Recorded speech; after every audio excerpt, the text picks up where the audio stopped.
ప్రతి ఉదయం యేసుతో ఆశీర్వాదముల సమయం. ప్రతి ఉదయం యేసుతో ఆశీర్వాదముల సమయం. రోజుకు సరిపడ జీవాహారం, రోజుకు సరిపడ జీవాహారం, ప్రతి స్థితిలోను సగు విజయం, ప్రతి స్థితిలోను సగు విజయం. ప్రతి ఉదయం యేసుతో ఆశీర్వాదముల సమయం. షలోం. ప్రభునందు ప్రేమైన వారలారా, ఉదయకాలన ప్రభు అయిన యేసు నామంలో మీకు అందరికీ కూడా శుభములు తెలియజేసుకొంచు వాక్యంలోనికి మిమ్మల్ని ఆహ్వానిస్తుంటున్నాను. ఈ దినాన చాలా గంభీరమైనటువంటి మాట మీతో కలిసి ధ్యానించబోతున్నాను. వాస్తవానికి చాలా ఎక్కువ సమయం తీసుకోవాల్సినటువంటి వాక్యమైనప్పటికీ కూడా ఉదయకాలపు క్లుప్తమైన ధ్యానంలో భాగంగా దీన్ని వీలైనంత త్వరగా ముగించే ప్రయత్నం చేస్తాను. చూడండి, 1 కొరింథీ పత్రిక 11వ అధ్యాయంలో 1వ వచనంలో పౌలు ఈ విధంగా రాస్తాడు, నేను క్రీస్తును పోలి నడుచుకొనుచున్న ప్రకారము మీరును నన్ను పోలి నడుచుకొనుడి అంటాడు. Paul writes in 1 Corinthians chapter 11 verse 1, be imitators of me as I am of Christ. ఈ మాటలు అనగలిగినటువంటి సత్తా, దమ్ము, ధైర్యము అపోస్తులైన పౌలుకు మాత్రమే ఈ భూప్రపంచంలో ఉన్నట్టుగా నేను గుర్తించగలుగుతుంటున్నాను. Only Apostle Paul could have the guts to say these words. Be imitators of me as I am of Christ. నేను క్రీస్తును పోలి నడుచుకొనుచున్న ప్రకారం మీరును నన్ను పోలి నడుచుకోండి. చూడండి, చాలా మంది క్రైస్తవులు ఒక చాలా ముఖ్యమైనటువంటి పాయింట్ని మిస్ చేస్తుంటారు. రక్షింపబడి మరలా తిరిగి జన్మించినటువంటి అనుభవంలోకి వచ్చినటువంటి వారు చాలా ప్రాముఖ్యమైనటువంటి విషయాన్ని మర్చిపోతారు. అదేంటంటే, నిత్యత్వపు పిలుపు కోసం ఎదురు చూస్తూ భూలోకంలో మనం గడిపేటువంటి ఈ దినముల్లో మనం చేయాల్సింది ఏంటంటే, క్రీస్తు యొక్క స్వరూపంలోనికి మనం మార్చబడే ప్రయత్నం చేయాలి. ఆయన స్వరూపంలోనికి రూపాంతరం చెందేటువంటి ప్రయత్నం మనం చేయాలి. Many saved and born again Christians sadly miss the point that while we await our call to eternity, we are expected to transform into the image and likeness of Christ. ఎందుకు ఈ మాటలు ఇది నేను చెప్తున్నాను అంటే, ప్రభునందు ప్రేమైన వాళ్ళారా, మనకందరికీ తెలుసు, ఆదామును దేవుడైనటువంటి యెహోవా సృష్టించినప్పుడు తన పోలిక చొప్పున తన స్వరూపమందు సృష్టించినట్టుగా చూస్తుంటున్నాం. When God created Adam in the beginning, he created him in his likeness and in his image. కాబట్టి మొదటి మానవుడు దేవుని స్వరూపం కలిగినటువంటి వాడిగా ఉండి ఉంటున్నాడు. అయితే పాపము తన యొక్క ప్రతిరూపాన్ని పాడు చేసింది. దేవుని యొక్క పోలిక తనలోంచి పూర్తిగా చెరిపివేసినట్టుగా చూస్తున్నాం. But sin actually marred that beautiful visage that Adam had of God. That likeness, that image was wiped away because of sin. అయితే యేసుక్రీస్తు మరలా వచ్చి మనల్ని పాపం నుంచి విమోచించిన తర్వాత విమోచన పొందిన ప్రతి ఒక్కరు కూడా ఆ క్రీస్తును పోలి ఆయన స్వరూపమందు మార్చబడాలి అనేటువంటి మాట మనం చూస్తుంటున్నాం. చూడండి, కొన్ని ప్రాముఖ్యమైన మాటలు పౌలు చెప్పినటువంటి మాటల నుంచి ప్రారంభించి వాక్యంలోనికి మిమ్మల్ని తీసుకెళ్తాను. గలతీయులకు రాసిన పత్రిక 2వ అధ్యాయంలో 20వ వచనం చూసినప్పుడు, in Galatians chapter 2 verse 20 we see, నేను క్రీస్తుతో కూడా సిలువ వేయబడి ఉన్నాను, ఇకను జీవించువాడును నేను కాను, క్రీస్తే నా యందు జీవించుచున్నాడు. ఎంత గొప్ప మాటలు అంటున్నాడు. I have been crucified with Christ. It is no longer I who live, but Christ who lives in me. చూడండి, ఒక దినాన కల్వరిలో యేసుక్రీస్తు సిలువ వేయబడినప్పుడు క్రీస్తుతో కూడా మనము సిలువ వేయబడ్డాం. ఎవరైతే ఆయన ఈ దినాన్ని విశ్వసించారో వారు ఆ దినాన్ని క్రీస్తుతో కూడా వేయబడ్డారు. అలాగే క్రీస్తు సమాధి చేయబడినప్పుడు మనము ఆయనతో కూడా సమాధి చేయబడ్డాం. అలాగే క్రీస్తు పునరుద్ధానుడై లేచినప్పుడు మనము కూడా ఆయనతో పునరుద్ధానులమై లేచి ఉన్నాడు అన్న సంగతి మనం మర్చిపోతుంటున్నాం. When Christ was crucified on Calvary, we too were crucified and we died along with him. When Christ was buried in Arimathea's tomb, we too were buried in that tomb. When Christ was resurrected, we too were resurrected. So no longer it is I who live in my body, but Christ who is within me is living in me. That should be the attitude we must have, just as Paul has exhorted us in Galatians chapter 2 verse 20. కాబట్టి ఇక మనం కాదు, మనలో క్రీస్తే జీవించాలి, మనము క్రీస్తుని పోలి జీవించాలి అనే మాటలు ఇది నాన్న జ్ఞాపకం చేయబడుతుంటున్నాం. రోమిల్కి రాసిన పత్రికలో 8వ అధ్యాయంలో 29వ వచనంలో మనం చూసినప్పుడు ఈ విధంగా రాయబడింది. ఇన్ రోమన్స్ చాప్టర్ 8 verse 29, ఎందుకనగా తన కుమారుడు అనేక సహోదరులలో జ్యేష్ఠుడగునట్లు దేవుడు ఎవరిని ముందుగా ఎరిగెనో వారిని తన కుమారునితో సారూప్యము గలవారవుటకు వారిని ముందుగా నిర్ణయించెను. In English we see Romans 8:29, for those whom he foreknew he also predestined to be conformed to the image of his son in order that he might be the firstborn among many brothers అనేటువంటి మాట మనం చూస్తుంటున్నాం. కాబట్టి ముందుగా మనం చూసినట్లయితే యేసుక్రీస్తు యొక్క స్వారూప్యంలోనికి మనం మార్చబడినట్లు అతడు ముందుగానే నిర్ణయించినట్టుగా చూస్తున్నాం. we were predestined to be conformed. It's in the past tense. Even before the foundations of heaven and earth were laid, whom God has chosen, he predestined to be conformed to the image and likeness of his son.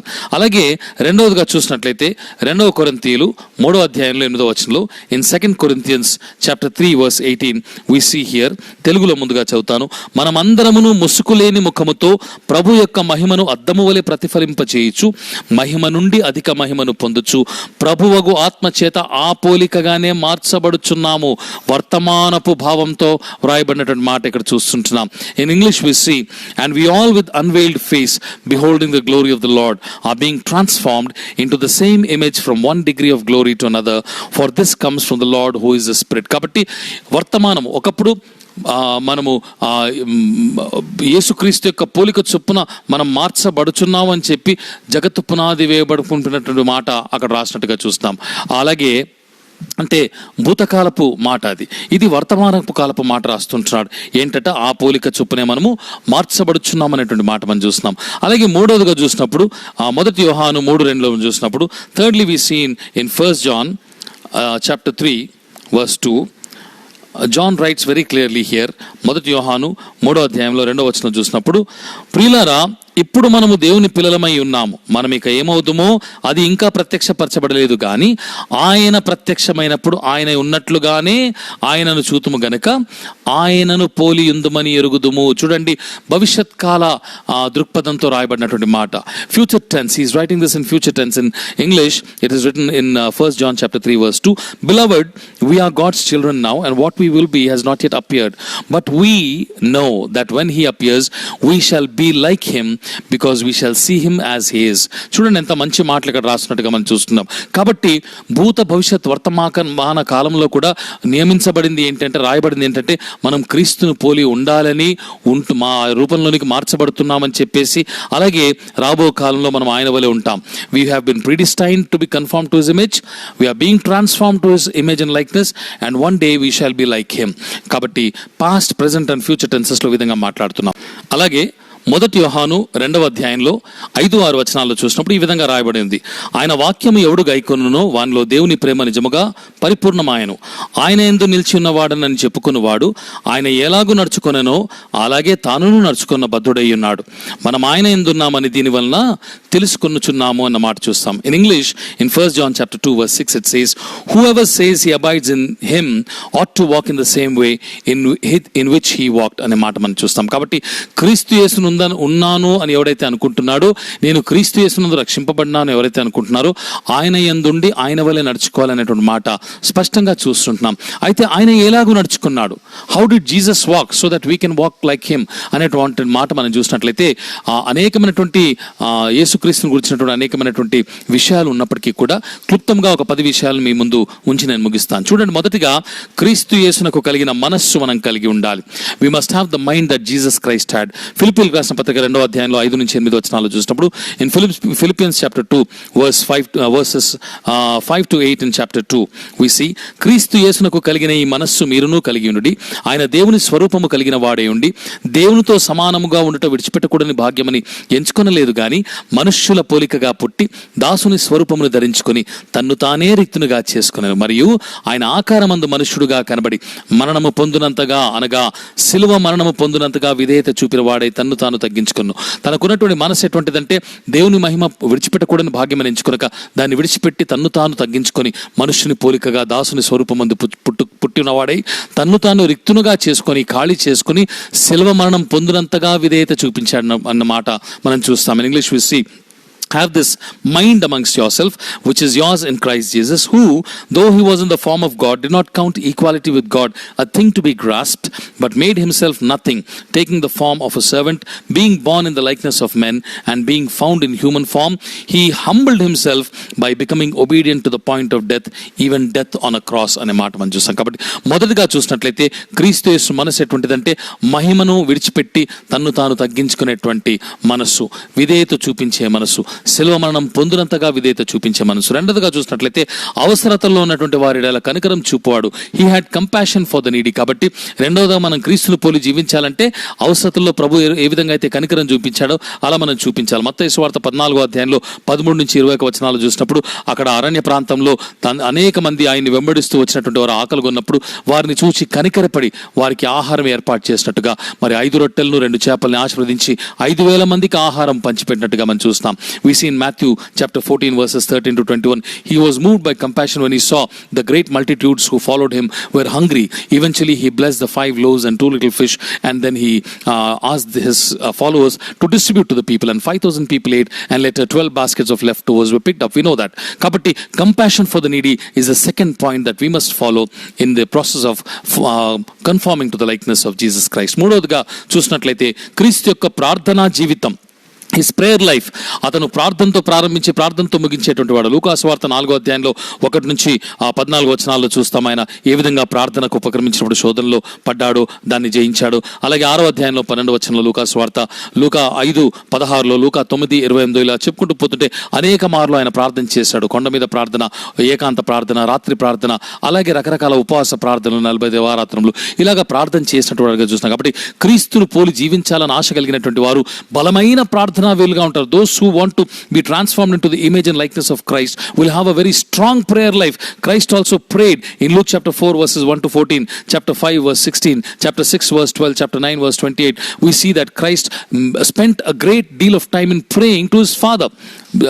అలాగే 4వదిగా చూసినట్లయితే శోధనలు జయించుట, overcoming temptation is the 4th point in transforming into the likeness of Christ. మత్తయి సువార్త 4వ అధ్యాయంలో 1 నుంచి 14 వచనాల్లో అతను 40 దివారాత్రులు ఉపవాసం ఉండడానికి అరణ్యంలో కొనిపోబడినప్పుడు అపవాది వచ్చి శోధించినప్పుడు ఏ విధంగా శోధనను జయించాడో దేవుని వాక్యాల చేత మనం చూస్తాం. అలాగే హెబ్రీ పత్రిక 4వ అధ్యాయంలో 15వ వచనంలో అతడు అన్ని విషయాల్లో కూడా మనవలే శోధింపబడినప్పటికీ కూడా పాపమెరగని వాడిగా ఉండి ఉంటున్నాడని హెబ్రీ పత్రికలో 4వ అధ్యాయంలో 15వ వచనంలో పౌలు రాస్తాడు. అలాగే యోహాను సువార్తలో 16వ అధ్యాయంలో 30వ వచనంలో మీ లోకంలో మీకు శ్రమ కలుగుతుంది కానీ ధైర్యం తెచ్చుకుని నేను లోకాన్ని జయించి ఉన్నానని చెప్పి వాగ్దానం చేశాడు. In Matthew chapter 4 verses 1 to 11 he overcomes temptation when he is taken into the wilderness for 40 days and 40 nights to pray, and Satan comes to tempt him. Likewise in Hebrews chapter 4 verse 15 we see that he was tempted in many ways just like us, but yet he was sinless. We see those words there. Likewise in John chapter 16 verse 33 he says there'll be great tribulation for you in this world, but be of good cheer because I have overcome this world. అలాగే 5వదిగా చూసినట్లయితే శ్రమల వలన విధేయత, మంచి మాట ఇక్కడ చూస్తుంటున్నాం, మొన్న కూడా ధ్యానం చేశాం. శ్రమల వలన విధేయత, obedience through suffering. హెబ్రీ పత్రిక 5వ అధ్యాయంలో 8వ వచనంలో చూసినప్పుడు, ఇన్ హీబ్రూస్ చాప్టర్ 5 verse 8లో చూసినప్పుడు ఆయన కుమారుడైండి తాను పొందిన శ్రమల వలన విధేయత నేర్చుకున్నటువంటి మాట మనం చూస్తాం. In English we see although he was a son he learned obedience through suffering. కాబట్టి మనం నేర్చుకోవాల్సింది ఏంటంటే శ్రమలు కలిగినప్పుడు ఒబీడియన్స్, విధేయత చూపడం నేర్చుకోవాలి. అది క్రీస్తు యొక్క పోలిక. 6వదిగా చూసినట్లయితే తగ్గింపు, హ్యూమిలిటీ. ఆయన తన్ను తాను తగ్గించుకున్నటువంటి వాడిగా చూస్తాం. యోహాను సువార్త 13వ అధ్యాయంలో 14-15 వచనాలు చూసినప్పుడు ఆయన శిష్యుల యొక్క పాదాలు కడిగినట్టుగా చూస్తున్నాం. శిష్యులు అభ్యంతరపడ్డప్పటికీ కూడా నేను మీకు ఎలాగైతే చేస్తున్నానో మీరును ఒకరి పాదములు ఒకరు కడుక్కొని అంటాడు. We see that Jesus Christ humbled himself in John chapter 13 verses 14 and 15 when he bent down to wash the feet of his disciples, and he also commanded his disciples likewise to do the same thing to their fellow disciples. చూడండి 8వదిగా చూసినట్లయితే మన్నించాలి. 6వదిగా చూసినట్లయితే మనం తగ్గింపు చూసాము. 7వదిగా చూసినట్లయితే అందరినీ సమానముగా చూచుట, treating every one equally is the 7th great trait that Jesus Christ had. లూకా సువార్త 19వ అధ్యాయంలో మొదటి 7 వచనాలు చూసినప్పుడు జక్కయ్య సుంకరి ఇంటికి వెళ్ళి అతడు భోజనం చేసినప్పుడు అందరూ సణుక్కున్నారు, అయ్యో సుంకరి పాప ఇంటికి వెళ్ళాడని చెప్పి అతన్ని కూడా సమానంగా ట్రీట్ చేశాడు. అలాగే మత్తయి సువార్త 26వ అధ్యాయంలో 6 నుంచి 13 వచనాల్లో మరి కుష్టు వ్యాధి నుంచి స్వస్థపరచబడినటువంటి సీమోను యొక్క గృహానికి భోజనానికి వెళ్తాడు. కాబట్టి యేసుక్రీస్తు దృష్టిలో గొప్పవాడు ధనికుడు పేదవాడనేం లేదు, అందరినీ సమానంగా చూచాడు. పాపులనేమి సుంకర్లనేమి అందరినీ సమానంగా చూచాడు. ఇది మనం అందరినీ సమానంగా చూస్తున్నాం ఆ ప్రభునందు ప్రేమైనటువంటి వారులారా. అలాగే 8వదిగా మనం చూసినట్లు మాట చూడకముందు ఇంగ్లీష్లో treating every one equally in Luke chapter 19 verses 1 to 7 we see that Jesus Christ goes to the house of Zacchaeus, the short man who was a tax collector, and everybody around grumbled saying that what kind of man is he that he's going into the company of such sinners. Likewise he goes also to Simon the leper who was healed from leprosy in Matthew chapter 26 verses 6 to 13 and dines in his house. So Jesus Christ never really differentiated between classes and masses. He always went with everybody, whether he is a sinner or a tax collector or a rich man or whoever it is. So likewise we are also supposed to be treating everybody equally. అలాగే ఎనిమిదవదిగా చూసినట్లయితే అన్యాయపు శ్రమలో అతడు సహనం పొందినట్టుగా చూస్తున్నాం. Enduring unjust suffering. మొదటి పేతురు 2వ అధ్యాయంలో 19 నుంచి 21 వచనాలు మీరు తర్వాత చదువుకోండి. అతడు మనం అన్యాయం విషయమై శ్రమ పొందినప్పుడు అది మనకి హితమగును, అది మేలు. It is gracious for us to suffer for unjust things because Christ also suffered unjustly and laid down his life for us అనే మాట చూస్తాం. క్రీస్తు కూడా అన్యాయపు తీర్పు పొందినటువంటి వాడే మన నిమిత్తమై శ్రమ పొంది శిలువలో ప్రాణం పెట్టాడన్న మాట చూస్తాం. కాబట్టి క్రీస్తును పోలి జీవించాలంటే అన్యాయముగా మనల్ని ఎవరైనా నిందించినప్పుడు, శ్రమల పాలు చేసినప్పుడు కూడా మనం పనిచేసే స్థలాల్లో ముఖ్యంగా వాటిలో కూడా మనము ఓర్పు కలిగినటువంటి వారమై అన్యాయంలో కూడా ఆ యొక్క దాన్ని మనము సహనముతో భరించాలనే మాట మనం చూస్తాం. తొమ్మిదవదిగా చూసినట్లయితే క్రైస్తవులకు చాలా ప్రాముఖ్యమైనటువంటి మాట క్షమించుట. Forgiving, which is a very important trait that every Christian must have. Not only forgiving little things from between family members, but most importantly forgiving our dead enemies who even try to take our lives in a మాట చూస్తాం. యేసుక్రీస్తు ప్రభువుల వారిని ప్రాణం తీయజూసినటువంటి వారి కొరకు కూడా ఆయన లూకా సువార్త 23వ అధ్యాయంలో 34 వచనంలో తండ్రి వీరేమి చేయించినారో వీరెరగరు కనుక వీరిని క్షమించుము అని చెప్పినట్టుగా మనం చూస్తున్నాం. కాబట్టి that kind of a forgiving attitude we must have if we wish to be transformed into the likeness of Christ. చివరిగా 10వ విషయం చూసినట్లయితే ప్రేమించుట, లవింగ్ అనే మాట చాలా ప్రాముఖ్యమైనటువంటి క్రైస్తవ తత్వము మనం కలిగి ఉండాలనే మాట ఇక్కడ చూస్తున్నాం. ఎఫెసీయులకు రాసిన పత్రికల 5వ అధ్యాయంలో 2వ వచనంలో ఎఫెషియన్స్ చాప్టర్ 5 verse 2లో చూసినప్పుడు క్రీస్తు మిమ్మును ప్రేమించి పరిమళ సువాసనగా ఉండినట్లు తన కొరకు తన్ను తాను మన కొరకు తన్ను తాను దేవునికి అర్పణముగాను బలిగాను అర్పించుకున్నట్టుగా మనం చూస్తాం. అలాగుననే మీరును ప్రేమ కలిగి నడుచుకున్నట్టు దేవునికి పరిమళ సువాసనగా ఉన్నట్లు ఆయన తన్ను తాను ఆయన బలిగాను అర్పణగాను అప్పగించుకున్నట్టు. ఎందుకట మనల్ని ప్రేమించాడు కాబట్టి మనం కూడా ఆ విధంగా ప్రేమ కలిగి నడుచుకోవాలంటాడు. అలాగే ప్రాముఖ్యంగా చూసినట్లయితే 1 యోహాను 3:16 చూసినప్పుడు ఆయన మన నిమిత్తము తన ప్రాణం పెట్టెను గనుక దీని వలన ప్రేమ ఎట్టిదని మనం తెలుసుకొని వచ్చినాము. మనము కూడా సహోదరుల నిమిత్తము మన ప్రాణము పెట్టబద్దులమై ఉన్నాము. ఇది ఒకరి ప్రాణాలు ఒకరు తీసుకోవడానికి ఎగబడేటువంటి దుర్దినాల్లో మనం ఉంటున్నాం. అయితే క్రీస్తు మన నిమిత్తం తన ప్రాణం పెట్టాడు కనుక ప్రేమ ఎట్టితో మనం తెలుసుకున్నాం. కాబట్టి మనము కూడా సహోదరుల నిమిత్తం మనం ప్రాణం పెట్టాలి. In English we see in 1 John chapter 3 verse 16 it says, by this we know love, that he laid down his life for us and we ought to lay down our life for our brothers అనే మాట మనం చూస్తాం. కాబట్టి Christ demonstrated great love by laying down his life for us. Today many of us are trying to take lives in the name of love. Many of us are trying to take lives over petty issues and differences, over jealousy, over many other things. But if we are true Christians, if we are to be transformed into the image and likeness of Christ, we are to love even our enemies to the point of laying down our lives for them. కాబట్టి ప్రభునందు ప్రేమైనటువంటి వారలారా, క్రీస్తును పోలి జీవించుట, living like Christ అనేది చాలా easy కాదు, అది చాలా కష్టతరమైంది. ఈ 10 విషయాలు మనం ప్రాక్టీస్ చేయగలిగితే క్రీస్తు యొక్క స్వరూపంలోనికి మలచబడ్డానికి దాదాపుగా దేవుడు కార్యం చేసేవాడుగా ఉంటున్నాడు. ప్రయత్నం మనం చేసినా కానీ ఆ యొక్క పరివర్తన, ఆ యొక్క మార్పు దేవుడు చేయాలి కనుక నిత్యము కూడా ప్రార్థించచ్చు, ప్రభు సహాయాన్ని కోరుతూ ఈ విధంగా జీవించడానికి దేవుడు మీకును నాకును సహాయము చేయనుగాక. ఆమెన్. రండి ప్రార్థన చేసుకుందాం. ప్రేమగల మా తండ్రి, దయగల మా ప్రభా, మీకు స్తోత్రాలు. ఉదయకాలంలోనైనా మా రక్షకుడు, మా విమోచకుడు అనేటువంటి యేసుక్రీస్తును పోలి ఏ విధంగా మేము జీవించాలో మాకు నేర్పించావు. మేము రక్షించబడేటువంటి విషయము నా తండ్రి ఎంతో ప్రాముఖ్యమైనదని, దాని వెనకాల మీ యొక్క మహా సంకల్పం, ఉద్దేశం ఏంటంటే ఒక దినాన పాపం వల్ల ఆదాము పోగొట్టుకున్నటువంటి ఆ యొక్క దైవిక స్వరూపము మరలా మేము తిరిగి క్రీస్తునందు సంపాదించుకోవాలన్నటువంటి మీ ఉద్దేశం ఈ మాటల ద్వారా మాకు జ్ఞాపకం చేశావు కనుక యేసు క్రీస్తుకు కలిగినటువంటి అనేకమైనటువంటి తత్వముల్లో, అనేకమైనటువంటి నా తండ్రి అలవాట్లలో, అనేకమైనటువంటి నా తండ్రి ఆయన యొక్క దృక్పథాలలో నుంచి ఒక 10 ప్రాముఖ్యమైన విషయాలు మాకు నేర్పించావు. మేమును నా తండ్రి ఆయన వలె నా తండ్రి ఆ 10 విషయాల్లోనైనా కనీసం నా తండ్రి మేము బలముగా నా తండ్రి మమ్మల్ని మేము మలుచుకొని క్రీస్తు వలె జీవించినప్పుడు నా తండ్రి ప్రభు యొక్క స్వరూపం మాలో కొంతవరకైనా ఏర్పడుతుందేమో. ఒక దినాన్ని చూచినప్పుడు మేము ముసుగులేని ముఖముతో ప్రభుని ఎదుర్కొనేటువంటి ధైర్యం కలిగిన వారమే సాగిపోవటానికి సహాయపడుతుంది కనుక నా ప్రభు అట్టి కృప మాకును దయచేయమని, ఈ దినాపు ఆశీర్వాదాలతో నీ బిడ్డలందరూ కూడా దీవించమని మా రక్షకుడనే యేసు నామములో ప్రార్థన చేసి స్తుతించి పొందినాము తండ్రి. ఆమెన్. ప్రభు మిమ్మల్ని బహుగా దీవించును గాక. అందరికీ వందనాలండి. షలోం. ప్రతి ఉదయం యేసుతో ఆశీర్వాదముల సమయం.